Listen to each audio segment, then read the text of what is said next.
So Game 4 between the Minnesota Timberwolves and the OKC Thunder just went final, as the Thunder took a commanding 3-1 series lead with a final score of 128-126 in what was definitely the best game of the series so far. First off, I unfortunately have to have minimal editing in this video. In the last video I did covering this series, literally every single time I showed any footage of the game itself, it got copyright claimed, which means I did all of that work for free. In the words of the great Latrell Sprewell, I got a family to feed. So unfortunately, you won't be seeing any game footage in this one. Thanks, NBA. I gotta say, I'm continually impressed by this young OKC team. They have so much youth on their roster, yet for some reason, they handle all of these tense playoff moments with wisdom and composure, as if they're experienced, battle-tested veterans. Lots of credit has to go to their leaders in Mark Daigneault and SGA. On the other hand, Minnesota showed us exactly why they're not ready to go to the NBA Finals, as they were making constant crucial mistakes.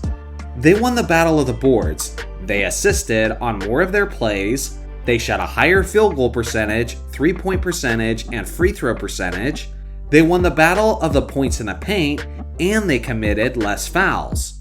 But all of that can still result in a losing effort when you turn the ball over a whopping 21 times in the game. That many costly mistakes is capable of killing the chances of just about any great team, and ultimately, it's put them in a position where they're on the brink of elimination. Obviously, you gotta give credit to the incredible OKC defense, as they clearly had a lot to do with that. Now listen, say what you want about SGA and the whole free throw merchant debate. I definitely will be making a dedicated video on this topic later on.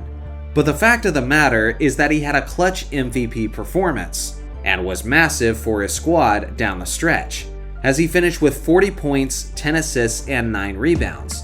And nearly every time the Wolves decided to crowd him, he always found the open teammate.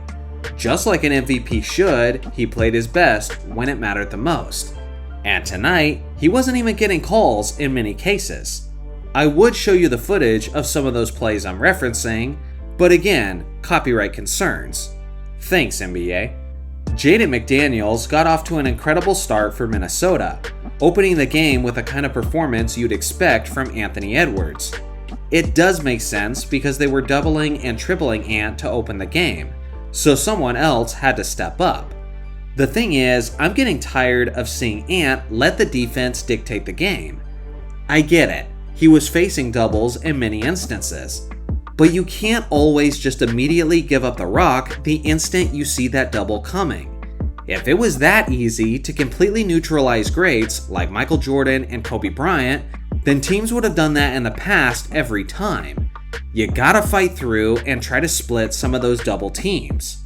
And I'm not saying you can't ever pass it, but at the very least, you gotta apply some pressure and give it up to an open teammate after you've created some space for him. Ant, on the other hand, was just treating the basketball like a hot potato, which is why he only took 2 shots in the entire first half. That's unacceptable coming from your superstar leader in a must-win situation.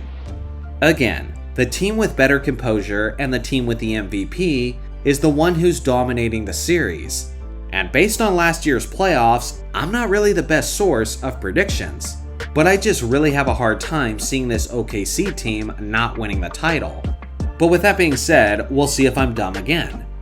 Now obviously, that wasn't the only big game that happened recently, as the Knicks and Pacers squared off on Sunday night in Indiana. After being down significantly for most of the game, the Knicks charged back and stole a game they desperately needed, with a final score of 106-100. Make no mistake, Karl Anthony Towns led the charge of that comeback, and although it's hard to say that either team lost the blockbuster trade, I do know that Towns and the Knicks are the really happy ones at the moment. He finished the contest with 25 points and 15 rebounds, but incredibly, 20 of those points came in the fourth quarter alone, which is equal to the amount that Indiana scored in the final 12 minutes.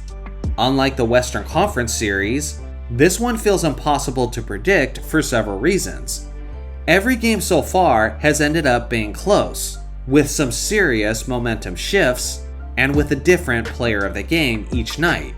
Beyond that, the road team has won every game so far, so home court advantage clearly isn't playing much of a factor. I'm just praying that the series goes 7 games, because there is genuine animosity between these fan bases.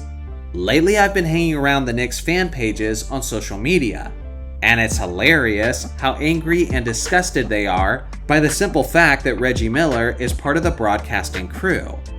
I don't know if I've seen fan bases this bitter and salty towards each other in quite a while, and it's genuinely reminding me of some of my early childhood memories of this fierce rivalry, and I kinda don't want it to end if I'm being honest. At this point, I think it's fair to expect another classic tonight for Game 4. At the very least, that's what I'm hoping for. So what do you guys think? Is the series over for Minnesota? And who do you think takes Game 4 between the Pacers and Knicks? I look forward to hearing your thoughts in the comment section below. Thanks for watching as always, make sure to like and subscribe for more basketball content, and I'll see you guys in the next video.